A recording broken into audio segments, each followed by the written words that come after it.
Hello everyone and welcome back to another video.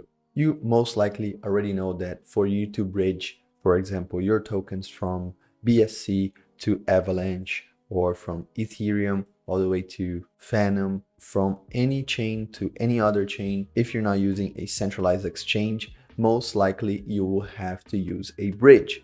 And of course, you have many dexes that do have the bridging function in them, for example, SpookySwap, SpiritSwap, but they are actually redirecting your money and using an existent bridge to bridge your funds all the way to their platform. So what are the biggest bridges right now and how can we profit? Of course, I'm going to show you some ways where you can profit from these bridges. Many of them, you can stake the bridge's native token and get an APR. For all these I'm going to show, you can stake the native token of the bridge and you can get an APR, or you can reduce the cost of your bridging from one network to the other. I'm going to show you all these different ways where you can profit from the bridge itself. So without further ado, let's jump right into it. So we have to understand now what are the biggest competitors in the bridging game. Of course, you have seen many others from what I'm going to list right here, and the biggest bridges right now, which are the ones that most likely DEXs are using to transfer their tokens, or bridges that are available multi-chain in general. The biggest ones are Multichain, which before it was called AnySwap. Then we have Allbridge. Allbridge is one of the newer ones with a clean UI, but they're also big competitors, especially for bridging from and to Solana and Terra.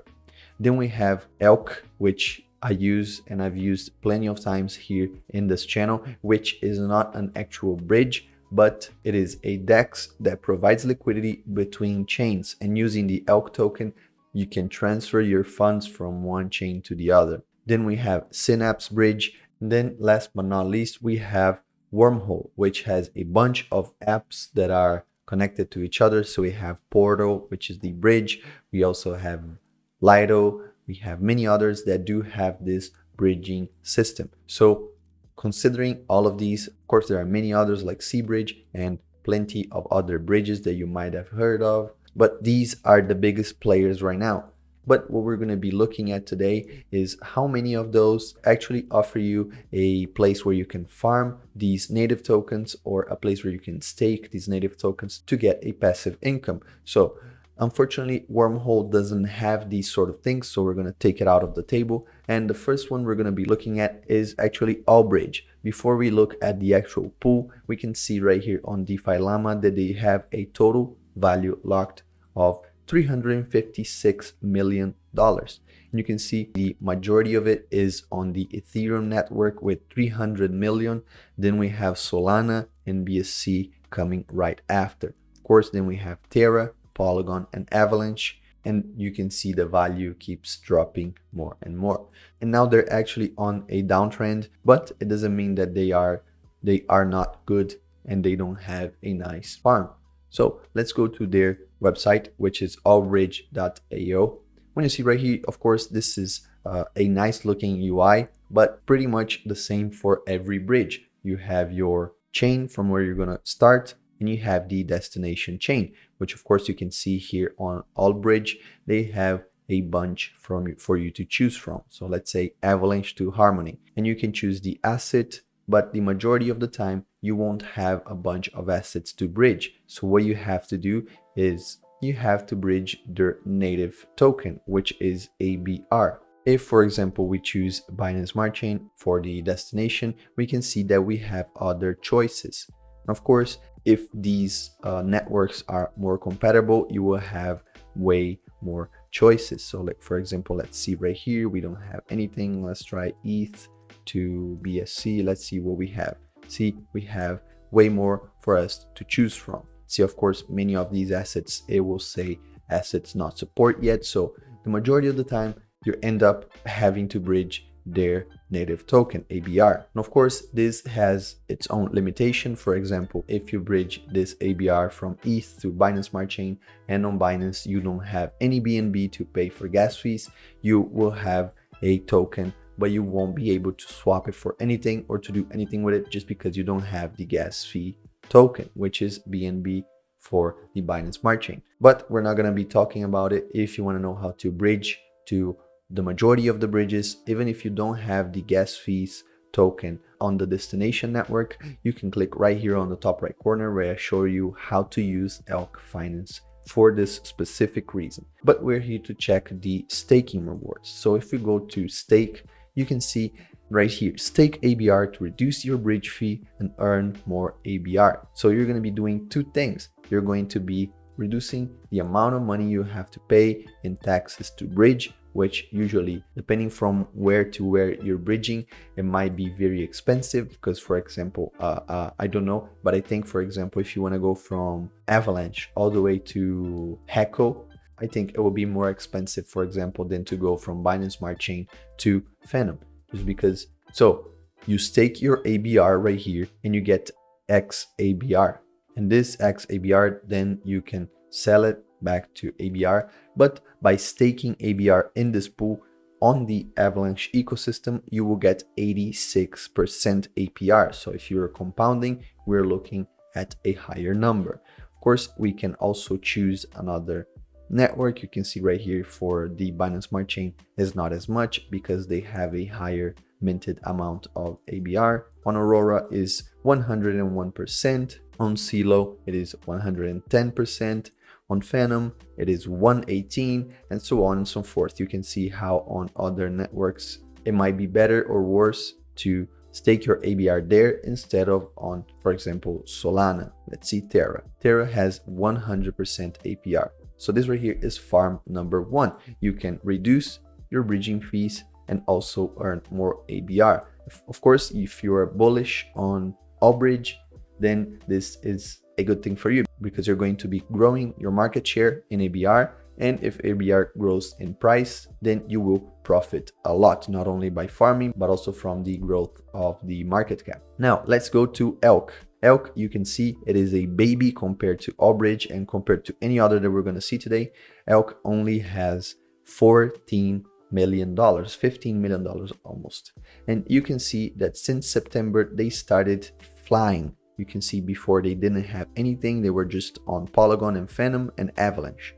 But they started going to all these other chains. Right now, whenever I find a new interesting chain, I look at it, and the majority of the time I already see that Elk is present on that chain. And this is very good for the reason that I told you before, that if you don't have the native token, by bridging with Elk, you can also have already on your destination chain the native token received as well. When you bridge, part of what you're bridging is going to be converted into the native token. On Elk, if we go on stake, of course, there's also farm where you can farm LP tokens. But if you go on stake, you can stake your Elk.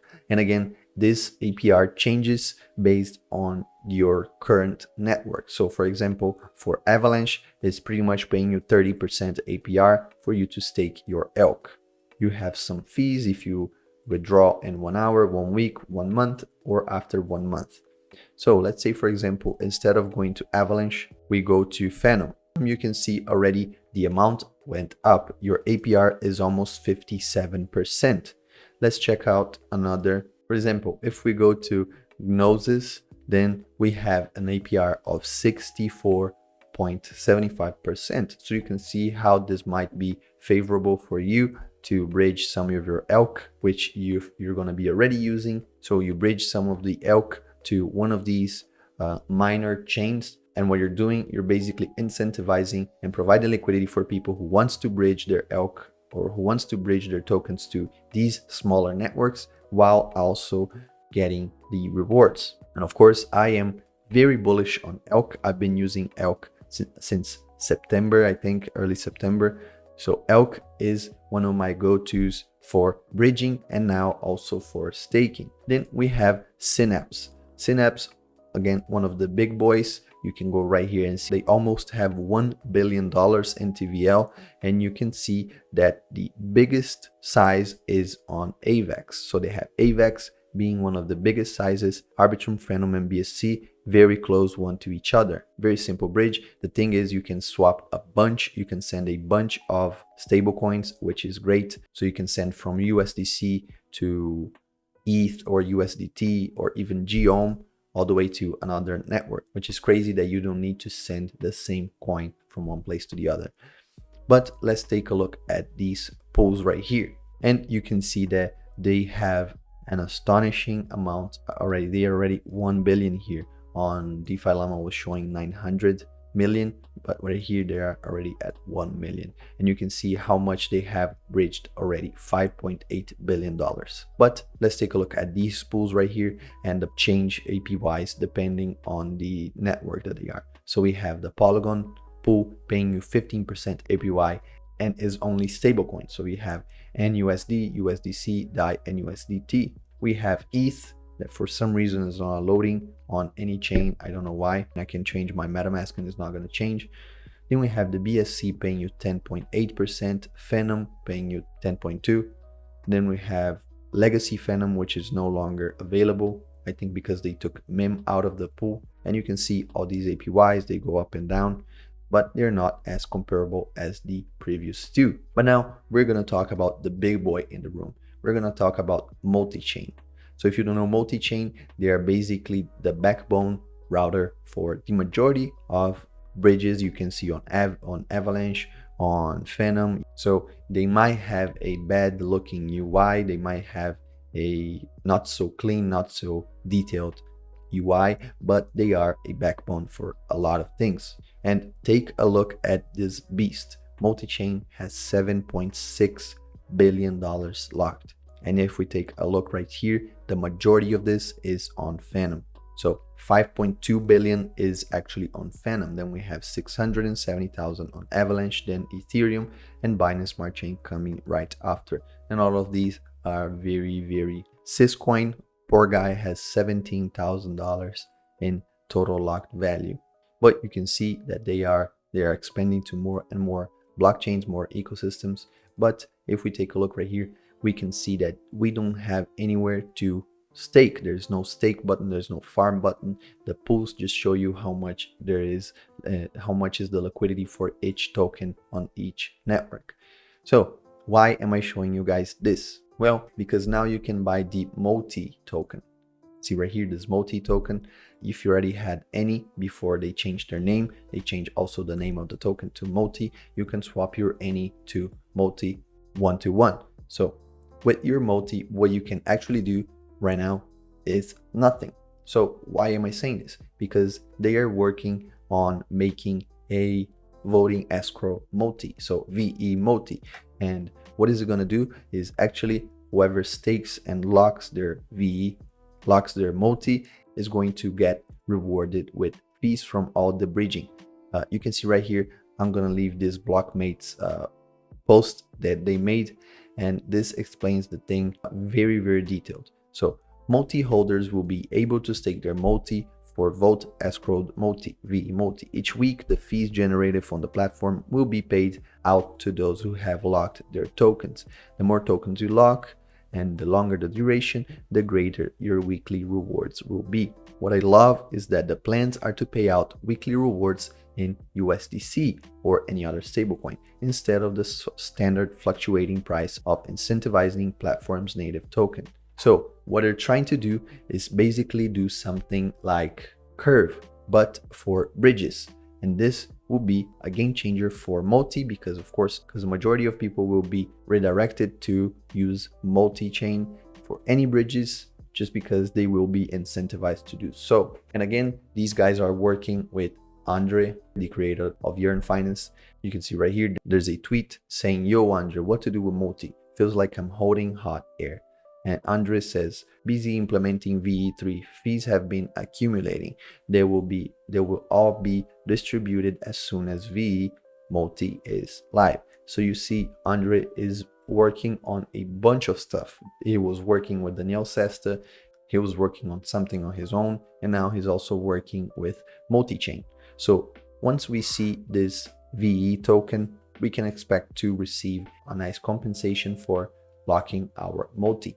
And of course, by locking something, you lose liquidity, but we see that Convex, for example, solved the liquidity problem for locked Curve with CRV CVX. So there might be some other platform that is going to be created to provide liquidity for these staked tokens. So we might be even looking at a future war of bridges, like a bridge war, just like we're having curve wars right now. So these here are the best platforms in my opinion. Of course, if you know any other bridges or any other DEXs that do provide liquidity multi-chain where you can actually bridge these tokens, please let me know down in the comments below so I can take a look at it, and I might do an updated video if there are many other options for you to choose from. But before we leave, did you already know about these? Did you already know about Multi and the idea they are having of making Multichain into a DAO with this veMULTI? Or if you even knew about these farms at all, please leave it down in the comments. Let's discuss, let's chat together. Again, all of this info that I'm showing you, all this Blockmates blog, the posts from Blockmates, the links for everything will be down here in the description, so you can take a look for yourself and decide if it is worth your time and especially your money.